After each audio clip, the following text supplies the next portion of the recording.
Good morning বন্ধুরা, তোমরা সবাই কেমন আছো? আশা করি ভালো আছো। চব্বিশ চন্দন ব্লগের পক্ষ থেকে সবাইকে জানাই প্রীতি আন্তরিক শুভেচ্ছা। চলে এলাম সুন্দরবনে একটা নতুন একটা ভিডিও নিয়ে। বন্ধুরা, এখন বাবার বাড়িতে রয়েছি, প্রায় কেটেই গেল, প্রায় বলতে বলতে 3 মাস হয়ে গেল। তো এখন দেখুন সকালবেলা ঘুম থেকে উঠে পড়েছি, উঠে দেখি মা মাছ কিনে নিয়েছে, কিনে মাছ কাটা শুরু করে দিয়েছে। এটা পাঙাশ মাছ দোকানে এসেছিলো, কিনেছে আর কিনে কাটছে। আর এদিকে দেখি মেয়েও ঘুম থেকে উঠে পড়েছে।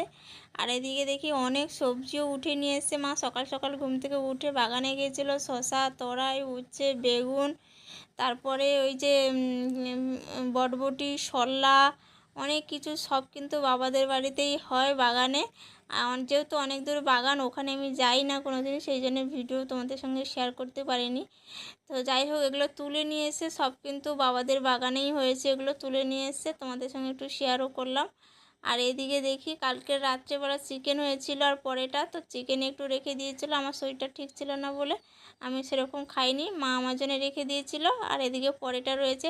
ভাবছি যে সকালবেলা উঠে পড়েছি তাড়াতাড়ি, তো খিদেও পেয়ে গেছে, এই চিকেন আর পরেটা খাবো, সেই জন্য পরোটাটা বার করে নিয়েছি। পরোটাগুলো দেখছি অনেক ভালোই রয়েছে, নরম রয়েছে, একদম যে শক্ত হয়ে গেছে তা নয়, কিন্তু এগুলো বাড়িতেই বানিয়েছে খুব সুন্দর করে।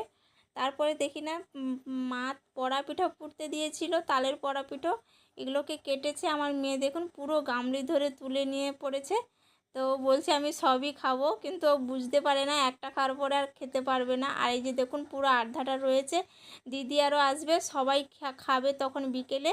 তো এই আর্ধাটা রেখে দিয়েছে আর আর্ধা কেটেছে, এখন সবাই মিলে খাওয়া দাওয়া করবে। নারকেল, তাল সব কিছু দিয়ে বানিয়েছে। এদিকে ভাইয়ের বউ স্নান করে ভগবানের কাছে ধূপ প্রদীপও দিয়ে দিয়েছে বাইরে। আর এখন আমি চলে এসেছি বাইরে, মানে বাইদরে যাকে বলে, বাইরে একদমই সামনে বাড়ির। তো এখানে খাটে বসে পড়েছি, লাউ ফুলগুলো এগুলোকে পরিষ্কার করব। বাবার বাড়িতে প্রচুর লাউ ফুল হচ্ছে এখন, প্রায় বলতে গেলে রোজই আমি লাউ ফুলের বড়া খাওয়ার জন্য মার কাছে বলি, আর মা রোজই লাউ ফুলের বড়া করতে থাকে। কারণ লাউ ফুলের বড়া করতে কিন্তু অনেক ডালই লাগে, সেই জন্য অনেক ডাল, প্রায় প্রত্যেক দিন বড়া খাওয়া হচ্ছে, আর প্রত্যেক দিন অনেক ডাল খরচা হচ্ছে।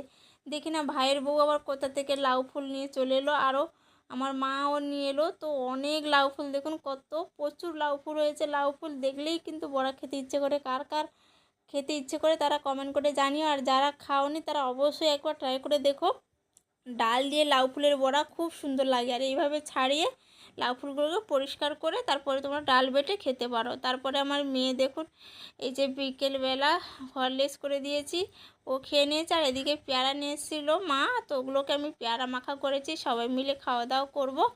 আর এদিকে দেখুন, এই যে দেখুন, এই কিচেনে কিন্তু লাইটের খুবই সমস্যা, আমার মা রান্না বসিয়ে দিয়েছে। আর এদিকে তাল দেখুন, তাল আমি মহারাষ্ট্রে নিয়ে যাব বলেই তালগুলোকে মাউর বার কী করে মানে থালার মধ্যে দিয়ে হালকা হালকা করে শুকিয়ে নিচ্ছি। যে দেখুন অনেকটা শুকিয়ে গেছে, একলা একলা উঠে যাচ্ছে দেখুন। এগুলো কিন্তু সারা বছর রেখে ব্যবহার করতে পারবে। তারপরে এই যে দেখুন বিকেলবেলা মা, আমি আর মেয়ে বাড়ি বেরিয়ে পড়েছি। আর পিসি এসেছিলো, পিসির বাড়ি এখানে সামনে, তো পিসিও একদম বাড়ি চলে যাবে, আর বাজার যাবে না আমাদের সঙ্গে। তো একদম দেখা হয়ে গেল। আর বাজারে চলে এসেছি, এই যে দেখুন এই যে মেসোমশাই বসে রয়েছে, মানে আমার ভাইয়ের ধরম শ্বশুর। তো এখানে সবাই বসে চা খাওয়া দাওয়া করলাম বাজারে। আর এই যে বাজারে ঢুকে পড়েছে দেখুন, আমার বাবা অনেক বাজার সবজি কেনাকাটা করলো, বাজার করলো। আর এই যে মাও দাঁড়িয়ে রয়েছে, একটা কাকাবুর সঙ্গে দেখা হলো, কথা বলছে। আমার মেয়ে এখানে দাঁড়িয়ে রয়েছে।